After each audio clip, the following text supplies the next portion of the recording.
الحمدللہ وکفا والصلاة والسلام علی من لا نبی بعد اما بعد فاعوذ باللہ من الشیطان الرجیم بسم اللہ الرحمن الرحیم الحمدللہ الذی انزل علی عبده الكتاب ولم یجعل له عوجا قال النبی صلی اللہ علیہ وسلم من قرأ سورة الکہف یوم الجمعۃ کانت له نور یوم القیامہ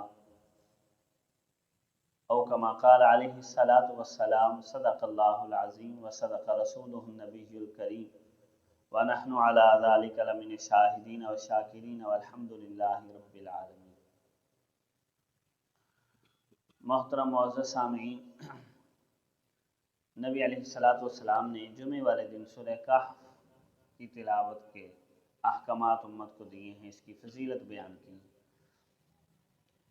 جمعے والے دن سورہ کہف کی تلاوت کی ایک خوشخبری آپ علیہ الصلوۃ والسلام نے یہ دی ہے کہ جو اس سورت کی تلاوت کرے گا تو یہ سورت اس کے لیے کل قیامت کے روز نور کا باعث بنے گی۔ ایک حدیث طیبہ کے اندر ہے کہ اگر 10 آیتیں اس کی پڑھے گا تو اس کو نور دیا جائے گا اس کے پاؤں سے لے کر اس کے پیشانی تک۔ اور دوسری حدیث طیبہ کے اندر ہے کہ اگر مکمل سورت پڑھے گا تو اس کو نور دیا جائے گا زمین سے آسمان تک۔ یہ روشنی، رشد و ہدایت اس کے لیے جو کل قیامت کے روز اس کو ملنی ہے نا، دنیا میں بھی یہ پھر اس کے لیے ایک نور کا ذریعہ بن جائے گا۔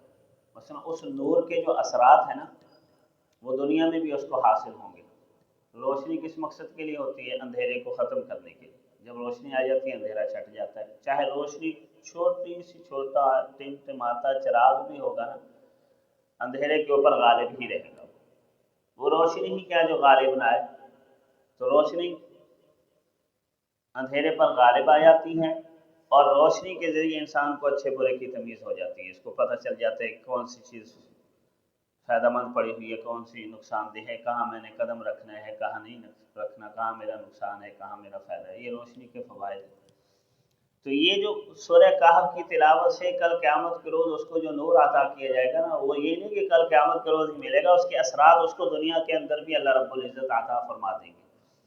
اس کو رشد و ہدایت اور گمراہی میں فرق کرنے کا پتہ چل جائے گا اور گمراہی سے محفوظ ہو جائے گا۔ اب مثال کے طور پر فتنوں کا دور ہے، تو فتنوں کے دور میں اگر انسان باقاعدگی سے اپنی زندگی کا اس معمول بنائے اور اس کو پڑھے، سورہ کہف کی جمعے والے دن تلاوت کرے، تو فتنوں سے اللہ رب العزت اس کی حفاظت فرمائیں گے، گمراہی میں نہیں پڑے گا، ایمان اس کا محفوظ رہے گا۔ حتیٰ کہ سب سے بڑا فتنہ جو اس امت کے اندر آنا ہے، اور تمام انبیاء علیہ السلام نے اس فتنے سے اپنی اپنی امت کو ڈرایا ہے۔ نبی علیہ السلام کا فرمان ہے وہ ہے دجال کا فتنہ۔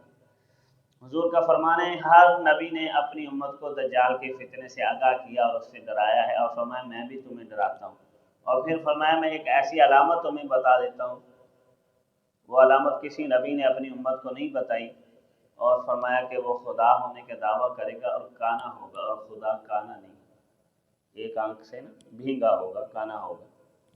تو ہمیں اللہ رب العزت اللہ لیس بأعور، اللہ رب العزت کانے نہیں، کیونکہ بڑی میں اللہ رب العزت تو حسن و جمال کے خالق ہیں، تو حسن و جمال اور ذات کے اندر کتنا ہوگا انسان اس کا تصور نہیں کر سکتا۔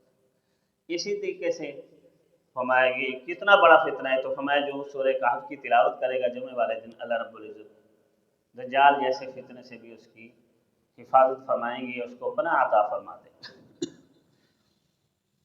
اور مفسرین نے ایک عجیب نقطہ یہ بھی لکھا ہے کہ سورہ کہف کی تلاوت سے کیوں انسان دجال کے فتنے سے بچ جائے گا۔ تو سورہ کہف کی پہلی آیت ہے جو ابھی خطبے کے اندر پڑھی نا، الحمدللہ الذی انزل علی عبدہ الکتاب، تمام تعریفیں اس اللہ کے لیے ہیں جس نے اپنے بندے پر کتاب نازل کی، ولم یجعل لہ عوجا، اور اس کے اندر کوئی ٹیڑھا پن نہیں رکھا۔ تو دجال ہے ہی ٹیڑھا، تو جو پڑھے گا وہ ٹیڑھے پن سے بچ جائے گا، اللہ رب العزت اس کی حفاظت فرما دے۔ दूसरा मुफस्सिरीन फरमाते हैं इस सूरह कहफ के अंदर 4 बड़े वाक़े बयान किए गए। एक वाक़या असहाब कहफ का है। असहाब कहफ तकरीबन 9 अफराद थे, ये शहजादे थे समझे। बादशाह ने इनसे कहा कि हमें ना सजदा करो, शिरक का हुक्म दिया उनको। उन्होंने कहा हमने नहीं सजदा करना। तो बादशाह को जो सजदा करने से इनकार करता था बादशाह उनको कत्ल करवा देता था। लेकिन चूंकि ये असर रसूख वाले थे तो बादशाह ने कहा कल तक की तुम्हें मोहलत है, मुझे खुदा मान लो, सजदा करो, नहीं तो तुम्हें कत्ल करवा दो। अब ये जो मोहलत जो इनको मिली ना, तो ये भागे और जाकर एक गार के अंदर पनाह ले ली, कहफ गार को कहते हैं, और वहाँ अल्लाह ताला ने इनको सुला दिया। 309 साल सोते रहे। वज़ादू तिस्आ के अल्फाज है कि 9 ज़्यादा करो, यानी कुरान करीम में 309 साल, इसको फरमाया 300 साल और फिर फरमाया 9 उसमें इजाफा करो तो 309 साल। अब ये उसलूब जो कुरान करीम ने इख्तियार किया ना कि 300 अलग कहा और 9 फरमाया इजाफा करो, 309 नहीं कहा, वो इसी वजह से एक लिहाज से वो 300 बनते हैं और अगर चांद का हिसाब लगाएं तो फिर वो 309 हो जाते हैं और शमसी हिसाब से वो 300 पूरे बनते हैं। तो इस वजह से 300 अलग कहा और 9 फरमाया इजाफा कर लो। अगर चांद का हिसाब लगाने कमरी हिसाब से वो 309 साल बनते हैं। अब अल्लाह रब्बुल इज़्ज़त ने उनकी माँ की हिफाजत फरमाई। जब 309 साल के बाद उठे तो जो बादशाह था ख़त्म हो गया, वक्त गुजर गया, नया बादशाह, नई दुनिया बात थी और वो मुसलमान थे। 3 सदियाँ बीत गई। इसी तरीके से फरमाया कि ईमान ज़ाया होने का ख़तरा होता है हुकूमतों और बादशाहों की तरफ से। तो जो लोग सूरह कहफ की तिलावत करेंगे वो हुकूमतों के शर से और फितनों से महफूज रहेंगे। अल्लाह रब्बुल इज़्ज़त उनके दिल के अंदर ईमान की मजबूती और इस्तिकामत नसीब फरमा देंगे और हुकूमत वक्त के शुरूर व फितन से उसकी हिफाजत फरमाएंगे। दूसरा बड़ा वाक़या सूरह कहफ के अंदर 2 भाइयों का जिक्र किया गया है। एक भाई गरीब है, एक मालदार है, लेकिन गरीब मोमिन है, मालदार मुशरिक। अल्लाह रब्बुल इज़्ज़त ने दोनों भाइयों का मुकालमा जिक्र किया इस सूरत के अंदर। तो जो काफिर है ना, कहता है ये माल मेरा है, मैंने अपनी मेहनत से कमाया है, कोई क़यामत की उम्मत नहीं आनी, इसी तरह ही मैंने हमेशा रहना है, अगर क़यामत आ भी गई तो वहाँ मुझे इससे भी ज़्यादा मिले। अब जो मोमिन भाई ना वो उससे कह रहा है लौला इज़ दखलता जन्नतक कुल्ता माशा अल्लाह, जब आप अपने बाग में जाते हो तो माशाअल्लाह क्यों नहीं कहते? माशाअल्लाह कहो, अल्लाह ने दिया है ना, उसका दिया वो माल है, तू तो तकब्बुरी करे चले जा रहे हैं। वो कहता है नहीं नहीं, कोई माशाअल्लाह कहने की ज़रूरत नहीं।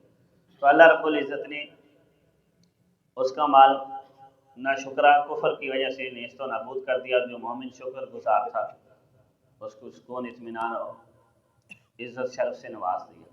तो ईमान की बर्बादी का दूसरा सबब माल है। इंसान के पास माल आ जाते हैं, हवाओं में उड़ने लग जाते हैं। नबी अलैहिस्सलाम का फरमान है इन्ना लिकुल्लि उम्मती फितनतुन व फितनतु उम्मती अलमाल, हर उम्मत का एक फितना है, मेरी उम्मत का फितना माल है। तो माल इंसान को राह रास्त से भटका देता है। अब जो लोग सूरह कहफ की तिलावत करेंगे ना इत्मीनान के साथ और हर जुमे बाकायदगी से, तो उनके पास माल भी आ जाएगा तो वो भटकेंगे नहीं। माल होते हुए भी अल्लाह का शुक्र और गुजारी वाली ज़िंदगी गुजारेंगे। माल उनके ईमान को ज़ाया नहीं करेगा, बल्कि शुक्र गुजारी पर अल्लाह रब्बुल इज़्ज़त उनको तौफीक देती रहे। तीसरा वाक़या सूरह कहफ के अंदर हज़रत मूसा अलैहिस्सलाम और खिज़र अलैहिस्सलाम का बयान किया गया। मूसा अलैहिस्सलाम भी नबी हैं, खिज़र अलैहिस्सलाम भी नबी हैं, लेकिन खिज़र अलैहिस्सलाम के ज़िम्मे अल्लाह ताला ने कुछ ऐसे काम लगाए हैं जो तकवीनियात से ताल्लुक़ रखते हैं, यानी वो काम जो फरिश्ते करते हैं ना वो खिज़र अलैहिस्सलाम से अल्लाह ताला ले रहे हैं। और मूसा अलैहिस्सलाम को अल्लाह ताला ने शरई इल्म अता किया था। शरीयत वाला इल्म तकवीनी इल्म से फजीलत वाला है। अम्बिया को जो इल्म दिया जाता है ना वो सबसे फजीलत वाला है। फरिश्तों को अम्बिया पर फजीलत नहीं है, अम्बिया को फरिश्तों पर फजीलत हासिल। तो इस वजह से मूसा अलैहिस्सलाम के पास शरीयत का इल्म था, वो फजीलत वाला था। अब मूसा अलैहिस्सलाम उनके पास गए तो कुछ ऐसे वाक़यात रूनमा हुए जिस वजह से मूसा अलैहिस्सलाम ने उन पर एतराज़ किया। पहला वाक़या ये हुआ, मूसा अलैहिस्सलाम ने कहा जी मैं आपसे कुछ सीखना चाहता हूँ। खिज़र अलैहिस्सलाम ने फरमाया अल्लाह ने आपको एक ऐसा इल्म दिया है जो मेरे पास नहीं है और मुझे ऐसा दिया है जो आपके पास नहीं है। अब मैं अपने इल्म के एतबार से काम करूँगा, लेकिन आप एतराज़ करेंगे तो उस्ताद पर एतराज़ बनता नहीं। अगर आप सीखने के लिए आएंगे तो फिर एतराज़ नहीं मेरे ऊपर करना। उनका जी इंशाअल्लाह मैं एतराज़ नहीं करूँगा। दाखिला मिल गया मूसा अलैहिस्सलाम को। पहला काम यह हुआ, दोनों कश्ती में सवार हुए, कश्ती वालों ने उनसे किराया ही नहीं लिया, भी नेक आदमी है क्या किराया लेना है। कश्ती पार लगा दी। किनारे लगते ही खिज़र अलैहिस्सलाम ने कश्ती का एक तख्ता तोड़ दिया। मूसा अलैहिस्सलाम ने एतराज़ कर दिया, वो उन्होंने हमें बगैर किराए के पार लगाया, आपने उनकी कश्ती तोड़ दी। खिज़र अलैहिस्सलाम ने कहा, अलम अकुल लका, मैंने आपसे नहीं कहा था इन्नका लन तस्ततिअ माइय सब्रा, आप मेरे साथ सब्र नहीं कर सकते। मूसा अलैहिस्सलाम ने कहा, वो मैं भूल गया, मुझे तो एतराज़ ही नहीं करना था, आप अपना काम करना था। आगे चले, एक बच्चे खेल रहे थे, खिज़र अलैहिस्सलाम ने एक बच्चे को पकड़ा, उसकी गर्दन मरोड़कर उसको कत्ल कर दिया। अब ये तो पहले से भी उल्टा काम हो गया। तख्ती तो कश्ती का तख्ता तो जोड़ सकता था, गई हुई जान तो वापस नहीं आ सकती ना। तो यहाँ मूसा अलैहिस्सलाम ने बहुत ज़बरदस्त एतराज़ कर दिया कि अक़तल्त नफ्सन ज़किय्यतन, आपने एक पाकीज़ा नफ्स को कत्ल कर दिया, मासूम बच्चे को।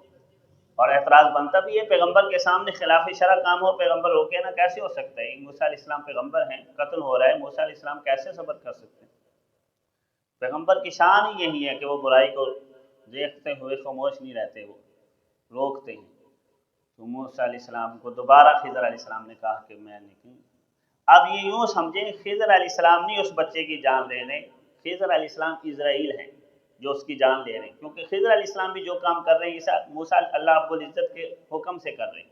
अब इज़राइल अलैहिस्सलाम हमारे सामने इंसानी शक्ल में आकर किसी की जान निकाले तो हम यही कहेंगे ना ये कत्ल कर रहा है, हालांकि वो अल्लाह का हुक्म पूरा कर रहे हैं, क्योंकि अल्लाह रब्बुल इज़्ज़त ने कहा है कि इनकी जान निकालें।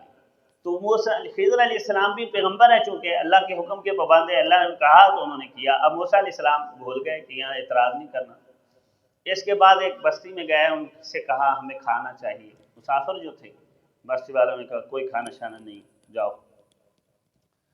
एक दीवार टेढ़ी थी, खिज़र अलैहिस्सलाम ने उस दीवार को सीधा कर दिया अल्लाह के हुक्म से। मूसा अलैहिस्सलाम ने कहा यार, बस्ती वालों ने हमें खाना नहीं खिलाया, आप उनका काम कर रहे हैं, उनकी दीवारें सीधी कर रहे हैं, चलो उनसे कोई मजदूरी ले लेते हैं, उनसे हमको खाना। खिज़र अलैहिस्सलाम ने कहा हाज़ा फ़िराक़ु बैनी व बैनिका, ये मेरे और आपके दरमियान अब जुदाई होगी, 3 है मोहलत, अब मोहलत ख़त्म होगी, अब आप अपना रास्ता लें, फिर अपना रास्ता लें। फिर उसके बाद उसकी हिकमत बताएगी कि खिज़र अलैहिस्सलाम ने ये 3 काम क्यों किए, अल्लाह के हुक्म से किए। उसके अंदर बेशुमार हिकमतें, लेकिन खुलासा उसका ये कि अल्लाह के हुक्म से किए बस। और फिर आगे उसकी तफसीलात पूरे रुकू के अंदर बयान की।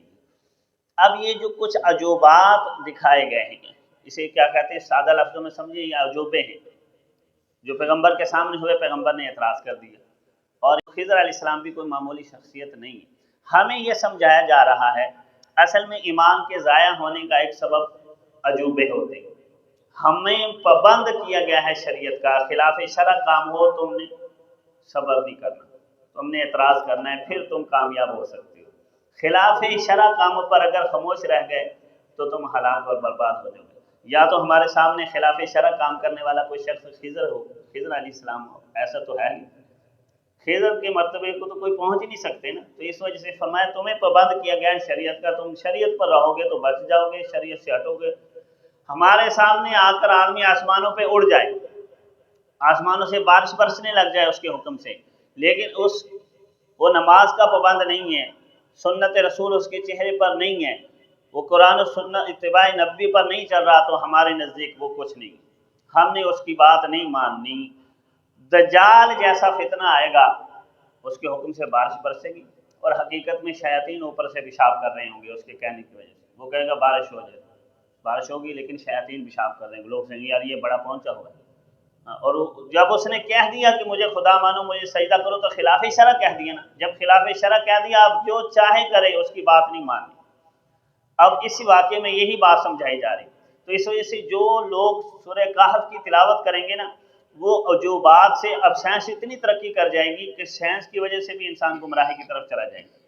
तो जो लोग सूरह कहफ की तिलावत करेंगे वो शरीयत को देखेंगे कि हमें इन मौके पर कुरान और सुन्नत ने क्या तालीम दी है, हमारे नबी का क्या फरमान है और हमारे नबी की क्या तालीमात है। जो उसको देख जाएंगे वो बच जाएंगे, और सूरह कहफ की तिलावत करने वाले को अल्लाह रब्बुल इज़्ज़त तौफीक देते रहेंगे, वो बचे ही रहेंगे, वो सिरात मुस्तकीम पर रहेगा, सुन्नत नबवी की पैरवी की उसको तौफीक होती रहेगी, किसी के से मुतासर नहीं होगा जो बात से।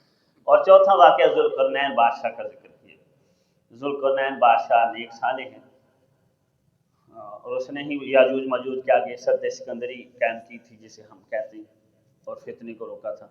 तो इस वाक़े से ज़ुल्क़रनैन बादशाह से ये हमें दर्स दिया जा रहा है कि अगर तुमने एक اقتدار کسی کو دینا ہے، انتخاب کرنا ہے، تو سارے لوگوں کا کرنا، اچھے برے لوگ بھی ہوتے ہیں، تو سارے ذوالقرنین بادشاہ کی طرح انتخاب کرنا. اور کیونکہ اقتدار بھی انسان کو راہ راست سے بھٹکا دیتا ہے. انسان بااختیار ہوتے ہی، اس طرح پیسہ آنے سے اس کا دماغ خراب ہو جاتا ہے نا، تو بااختیار ہوتے ہی دماغ الٹ جاتا ہے. تو ذوالقرنین بادشاہ کی وجہ سے یہ بات بتائی گئی کہ کچھ لوگ ایسے بھی ہوں گے جو بااختیار ہو کر بھی نیک صالح رہیں گے اور وہ صراط مستقیم پر رہیں گے. تو سورہ کہف کی تلاوت سے ایک بڑا فائدہ یہ حاصل ہوگا کہ اگر انسان کو اقتدار مل گیا، حکومت مل گئی، بااختیار ہو گیا، تو قرآن و سنت کا تابع ہی رہے گا. اللہ رب العزت اس سے نیکی والے کام ہی کروائیں گے، خیر اس سے پھوٹے گی، شر اس سے نہیں پھوٹے گی. تو یہ اس کے اندر کچھ حکمتیں ہیں. اللہ رب العزت کی ذات ہمیں ان اسرار و رموز کو سمجھنے اور جمعے والے دن باقاعدگی کے ساتھ سورہ کہف کی تلاوت کرنے کی توفیق عطا فرمائے. اور شب جمعہ کی جب سورج غروب ہو جائے، جمعرات کا جب سورج غروب ہو جائے، تو اگلی جو رات شروع ہوتی ہے نا اسے شب جمعہ کی رات کہتے ہیں، تو وہ جمعے کی رات ہے. اس رات میں بھی اگر تلاوت کر لی جائے تو فضیلت حاصل ہو جائے گی. اور جمعے کا پورا دن غروب شمس سے پہلے پہلے، سورج غروب ہونے سے پہلے پہلے پورے دن میں کسی وقت بھی تلاوت کر لیں سورہ کہف کی، تو بھی یہ فضائل اور حاصل انسان کو ہو جائیں گے. اللہ رب العزت کی ذات ہمیں نبی علیہ الصلوۃ والسلام کی تعلیمات کو سمجھنے اور اس کے اوپر عمل پیرا ہونے کی توفیق عطا فرمائے. آخر دعوانا الحمدللہ رب العالمین.